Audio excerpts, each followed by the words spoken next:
महापालिका निवडणुकांच्या तोंडावर मराठी आणि अमराठी हा संघर्ष आणखी तीव्र होत चाललाय।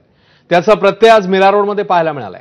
मराठी बोलण्यास नकार देणाऱ्या व्यापाऱ्याच्या कानशिलात लगावणाऱ्या मनसे विरोधात गुरुवारी परप्रांतीय व्यापाऱ्यांनी मोर्चा काढला। त्या मोर्चाला प्रत्युत्तर देण्यासाठी आज मनसे, ठाकरेंची शिवसेना आणि मराठी एकीकरण समितीने विराट मोर्चा काढला। या मोर्चाचा सविस्तर आढावा घेणारा हा रिपोर्ट पाहूया।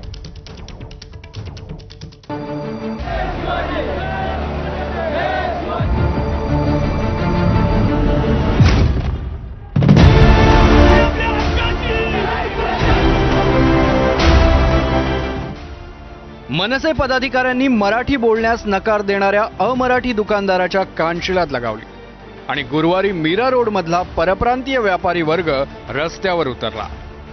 त्याला उत्तर देण्यासाठी मनसेनं मंगळवारी मोर्चाची घोषणा केली। मनसेच्या मोर्चाला परवानगी नाकारल्यानंतर मध्यरात्री मनसेचे नेते अविनाश जाधव यांना पोलिसांनी ताब्यात घेतलं। सकाळपासूनच मीरा रोड परिसरात पोलिसांचा कडक बंदोबस्त होता। मोर्चासाठी मनसे पदाधिकारी आणि ठाकरेंच्या शिवसेनेचे कार्यकर्ते रस्त्यावर उतरायला सुरुवात झाली। घोषणाबाजी सुरू झाली। पोलिसांनी मोर्चासाठी रस्त्यावर उतरलेल्या कार्यकर्त्यांची धरपकड सुरू केली।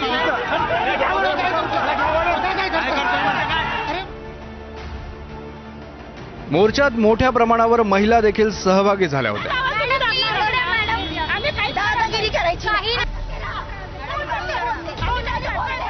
महिला आंदोलक आणि पोलीस आमने सामने आल्यानं अनेक ठिकाणी हुज्जत पाहायला मिळाली।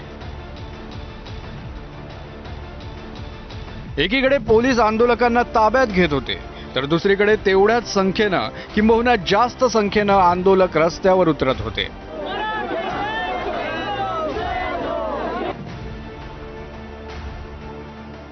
अखेर पोलिसांच्या परवानगी विनाच ओम शांती चौकाच्या दिशेनं मोर्चा निघाला।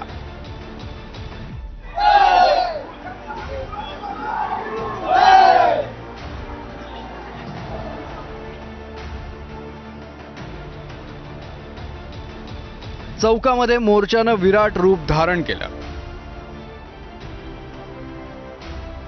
पोलिसांनी मनसे नेते अविनाश जाधवांसह स्थानबद्ध केलेल्या नेत्यांची सुटका केली। ओवळा माजीवाड्याचे आमदार प्रताप सरनाईकांच्या मतदारसंघात हे सगळं सुरू होतं, त्यामुळे ते देखील मोर्चाच्या ठिकाणी पोहोचले। मात्र ते मोर्चाच्या ठिकाणी पोहोचताच 50 खोके एकदम ओकेच्या घोषणा सुरू झाल्या। मोर्चेकरांनी जोरदार विरोध केला। अखेर प्रताप सरनाईकांना अवघ्या 10 ते 15 मिनिटात माघारी परतावं लागलं। तोपर्यंत लोकल ट्रेननं संदीप देशपांडे आणि नितीन सरदेसाई मीरा रोडमध्ये पोहोचले। त्यांना साथ मिळाली ती ठाकरेंच्या शिवसेनेचे माजी खासदार राजन विचारेंची। थोड्याच वेळात अविनाश जाधव देखील मोर्चाच्या ठिकाणी पोहोचले। नेत्यांनी भाषणं केली, टाळ्या मिळवल्या। मराठी विरुद्धची एकजूट म्हणून या मोर्चाकडे पाहिलं गेलं। मात्र महापालिकेच्या तोंडावर मराठी विरुद्ध अमराठी हा संघर्ष आता आणखी तीव्र होत चाललाय, हे नाकारून चालणार नाही। दरम्यान मनसे तसंच ठाकरेंच्या शिवसेनेच्या नेत्यांनी या सगळ्या संदर्भात मोर्चानंतर काय प्रतिक्रिया दिल्या आहेत ते बघूया।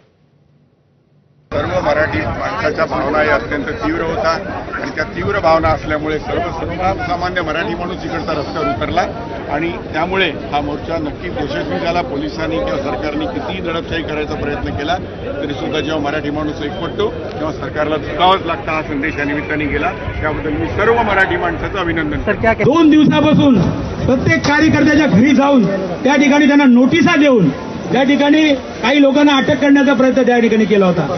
आज तुम्ही बघितलं असेल काहींना नोटीस दिल्या होत्या तडीपारच्या, आणि अशा पद्धतीने तुम्ही जर मनमानी करत असाल तर मला वाटतं हा छत्रपती शिवाजी महाराजांचा हा महाराष्ट्र आहे आणि या महाराष्ट्रामध्ये कोणाची दादागिरी या ठिकाणी चालून देणार नाही।